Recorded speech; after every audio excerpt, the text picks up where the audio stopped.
Hello, I'm Raj Dhunna. I'm an illustrator, and today I'm going to be talking about what areas I work in, me as a person, what's informed my work, and then going into that very special project I felt was really important to me, which was about British Asians in football, because, like you just said, I'm football mad. So, going into it, some of the areas I work in, I'm pretty much going to cover, but they vary from lifestyle, editorial, advertising, and a bit of moving image within. And my background is, I've got a digital design background, and I've taught in the past as well on foundation and degree level. So some of the things that I like to maybe share with students when I spoke about this are pretty much, very concisely, some of the things that I'll cover here.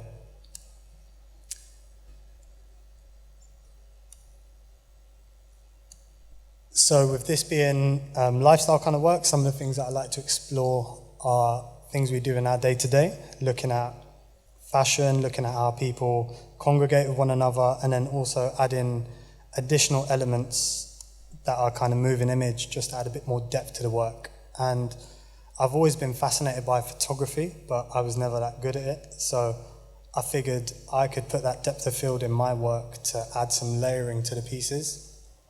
And that is the kind of moving image route that I'm moving into, because I do think it allows the subject to have a bit more of an interesting background, as well as additional assets coming in, and it's not overpowering to the composition. Working with typography, so maybe not as good as the previous speakers, but it's all good. So on the left-hand side was a piece for Murky Books. On the right-hand side, top right, was a piece for Direct Line, and on the bottom was basically my own take for that one scene in Scarface where you see the blimp and it said the world is yours, and I was like, how do I translate that to something else? So this was that kind of, I don't know, whenever I see this piece I'm like, yeah, you got this, man, you got this, you can do this. Working in advertising, so this was for the recent Peaky Blinders series. And when I've practiced this out loud, I was so tempted to do the Birmingham accent, but I just thought I'd leave that. I'd leave that for today. Maybe if you catch me at the bar, I'll do it. I'm working in editorial. So on the left was a recent piece for The New Yorker about Burna Boy, and then on the right is a piece of the late, great MF Doom, all caps. So keeping to that editorial thread, I wanted to just give an insight into how I collaborate with, whether it be an art director or an editor, and that's to supply sketches. And it is something that I love doing. I love working in my sketchbook. So the pieces on the left are for the piece on the top right. And when I was working with this particular art director, it was really nice. It was very collaborative, like I said. And the idea is, I send a batch through, and then they go, yeah, like, how about you merge 2 and 3 together? And I'm like, yeah, bet, I'll do it. It might look good, it might not look good, but the whole purpose of that exercise is that it stretches me, I suppose, as a professional, and it allows me to be open-minded to where somebody might see something working a lot more successfully than I initially did, and I think that's pretty much what encourages me to keep working, because I love that idea of dialogue and community. And I do feel like this relationship you have with people you work with, whether that's design or illustration, or if you're working in community centres or something like that, there's always going to be a group or some people to really have your ideas at best interest, and something like this is where I kind of get that, I suppose. So going back into that sketchbook, this is something that I feel like is very, very, very integral to how I work. And a lot of the time it's very personal to me as well. So I'll be with a sketchbook at all times. I'm not one of those creepy guys who draws people on trains and then makes a TikTok, and then I am not that person. But I do like to draw from observation, and I think I do it quite religiously. And the sketchbook is a very safe place where you can make something that you don't like, you can make something that you do like, and it stretches my ability anyway. And so it's something that I practice quite regularly. So here on the left is a drawing from 2016, and on the right is a drawing from 2019, and this was at my grandparents' house on their roof in Jalandhar in Punjab. And then if I, for whatever reason, do not have this sketchbook on me, I work on my iPhone. So these are digital drawings that I like to do. And these are kind of single layer finger drawings that I just think they allow me to express what I want to get across with immediate color, and I kind of strip away outlines. And it's always done in situ. So I will never draw from reference. This is always done kind of in situ, and if the thing moves or whatever, then I've got to adapt, like whatever. But yeah, so all of these are done from observation, which I think really, I don't know, categorizes my practice in some way, because I might be working editorial and that's very immediate and I work from a reference, but I can come and go. And then I get this and I'm there sweating for like 2 hours, kind of like, is this going to look good? Is this a waste of my time? And I'm like, oh, it looks okay. And working within culture is a very important thing for me to do, and whatever culture that is, I feel like there's various cultures that impact me in my day-to-day, and I feel like maybe more recently I was at a stage where I can really articulate that through my artwork. Prior to that, I did it through maybe verbal conversations or a lot of like where there's a discourse and I jump in, but now I feel like I'm at a stage where I can really portray my kind of thoughts in there without overtly saying exactly what I want to say, where I keep maybe the essence of that within a piece. So I grew up in a town called Slough, and that's kind of west from London. And the great thing about that place was that it was very multicultural. It was diverse.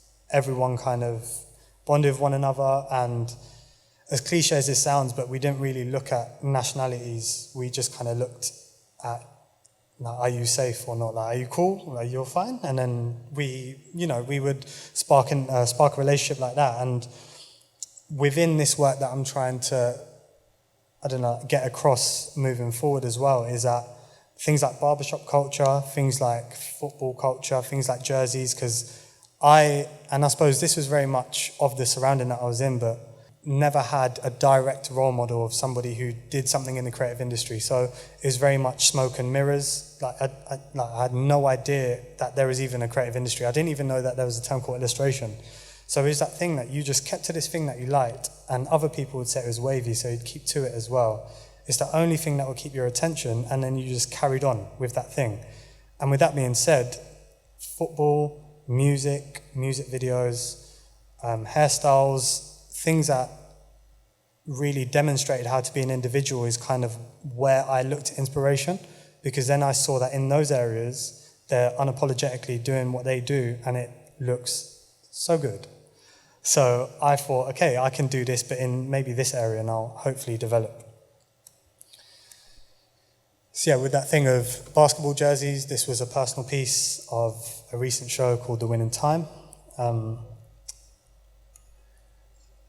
then, yeah, we kind of get into sports illustration. So I do a lot of this work, but hopefully the previous pieces maybe demonstrate what I've always wanted to get across, is that I'm not subject to this work. So I love doing it because I want somebody to look at the work who doesn't necessarily like football, and they don't look at it and go, it's just a football piece. Like, hopefully somebody looks at this and thinks it doesn't have a blanket sports aesthetic. The person making it has thought about the image making or the visual communication in it, and really try to relay a kind of a sense of emotion or a sense of playful composition. And that's really what I try and get across. And again, that's the essence of my work in my head anyway, so hopefully it comes across. So left to right was a piece for Champions Journal.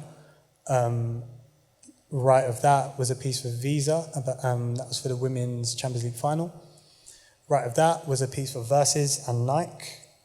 And I've just got to say, I loved working with Versus, and I love everything they do. And then on the right-hand side was a piece for Nike that went in their flagship London store, which I worked with. It's nice for that. That was a few years ago. And the final two on this before I get into the project, but this is probably one of my favorite illustrations on the left-hand side of Tamori, and this was part of a wider project for Adidas, which was the Ready for Sport campaign.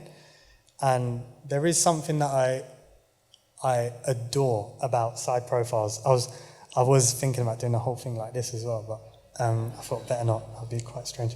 But within this piece, I feel like I stripped it down enough and got key elements in there and really paid attention to the things that I pay attention to. So like if you got a good fade, I'm like, brother, that's a good fade. And I'll tell you. So these little details are things that I really want to get across in my work, because I will say this to you in real life. I will say that to you. And then on the right is Ruben Loftus-Cheek, which, yeah. And then here was a few pieces from the wider project. And it kind of worked as a set. So yeah, here is the project that I'd love to talk about and kind of deconstruct a bit further. So this was a comic book with the target audience of being kind of young adults or a bit younger. And the story revolves around a footballer called Hamza Choudhury, who at the time was like the first British Asian footballer in the Premier League. So it was almost to tell a story that's never been told. And that to me fascinated me because, again, growing up in the area I did, there's hella ballers. Like there's so many good footballers where I'm from. And it is one of those things where we've thought about it and we scratched our head, but maybe not said out loud to one another because we didn't know the answer. We just played the sport that we loved. And what I do want to say is a thank you to some people, because this project was a collaboration. I want to thank Fedi for recommending me for this, Federico. I want to thank Charlie, who is the project manager on this, Vish, who wrote it, and John from Hero After Design Studio, who worked on the layouts and collaborated with me a bit more with the design. So it was in association with Show Racism the Red Card and the Premier League. And I just want to read a quote to you, which was kind of in the briefing deck. So in the UK, not everyone feels welcome in football. Despite proclamations as the world's game or the beautiful game, there is a barrier for entry that at the moment is proven impossible to break down. Despite BAME players making up 25% of all professional footballers, British South Asian players make up less than 2.5% of this figure. I read this and I was like, what? I was like so wide-eyed. I was like, I cannot believe this. So that was something where, I don't know, like when you see things in numbers and figures and, numbers don't lie, it really does make you think about the impact and the severity of something. And that's certainly what that did for me. And the thought of this reaching maybe an audience who live in a demographic that was not similar to mine, where they didn't have an example of someone just being cool no matter how they looked, I thought I had, a responsibility to kind of really tell a story with compassion and empathy, but also stylistically as well, like maybe make it appropriate to the project. So I worked with a set color palette for kind of cohesion. As the book progresses, it changes and it moves on. And then there's a brief kind of me playing around with layouts before we even had a story a story where I couldn't even work on the scamps. And then that progressed into this idea of me figuring out what goes where. And I'm pretty sure when I was working with a client, they were like, is this what you've done? So I'm so happy that they carried on with me. I've got to explicitly say that. It worked out for the best. And from there, it kind of developed a bit more when we had a bit more of a story, and using that sketchbook that I was talking about, providing scamps and really hoping that the client sees A to B, because they've seen my worked up work, and then they've not seen my scamps. This will be an introduction to that.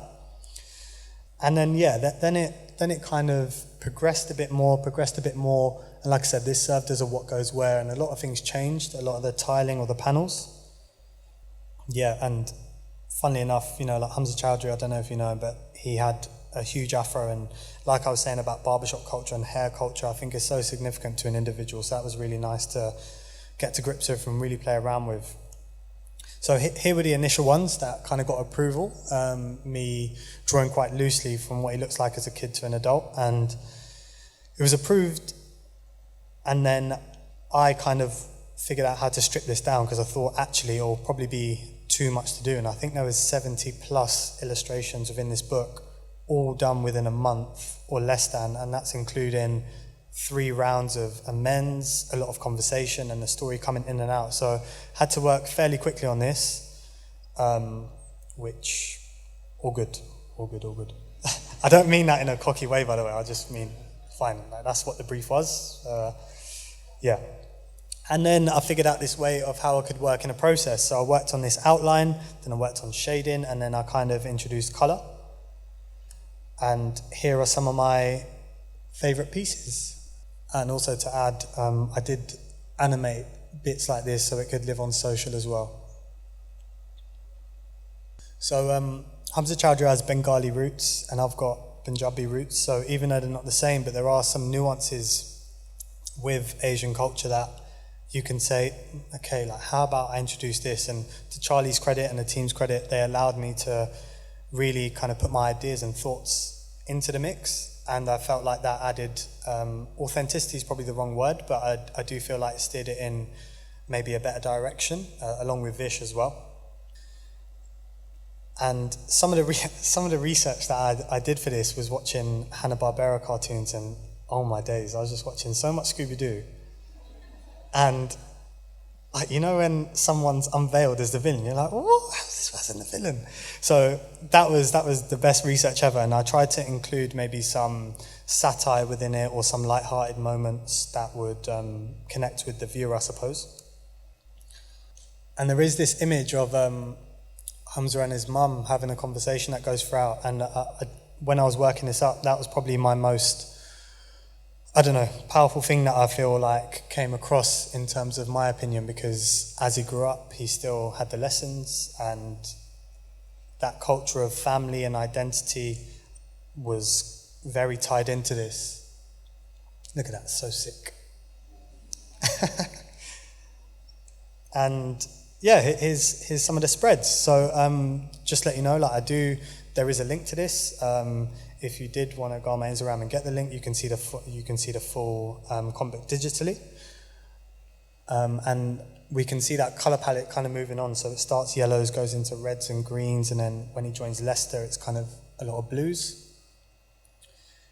And there was one quite sensitive area within the comic, which is where he suffers. Well, he didn't suffer, like, you know, someone would say some racist stuff to him and then it affected him, only him, you know what I mean? And this is what happened. So there was this kind of scenario that happened, and the thinking behind it was just to completely strip the color out of it, because that's what happens. Like when you get someone saying stuff that they've not truly considered, and they say it to you and you're from this place, it just makes you speechless, because you think, like, how do I reply to this? Because this person has no idea about anything, but they can say something and then they can just walk away from it, but it's going to stay with the individual for however long it does. So I tried to convey that in a very succinct way. And that was probably this panel here where, you know, he receives this, and Hamza in the middle is, he's a kid, man, he's a kid, and he's confused. And even as an adult, you'll be confused. And then on the right, you've got his friend here, and one very, very little detail that I wanted to convey in this was that even though they're both shocked, there is a difference of how they both kind of absorb that information. And through the idea of tone and through the idea of mark making, these nuances can come across. Because even if they're missed, I think it's absolutely fine. And if someone understands the nuance, then it kind of adds to the piece a bit more. And then he goes on to chop it up and break records and do what he does. So I was proud to be part of a project that wanted to ensure the idea, was treated by somebody who understood the nuances of the British Asian experience, and to relay this through Hamza's journey was special to do. So I do hope that people who have seen this, first and foremost, enjoyed it. Secondly, try to understand maybe a different area that they're not too familiar with. And that has been me. Thank you so much.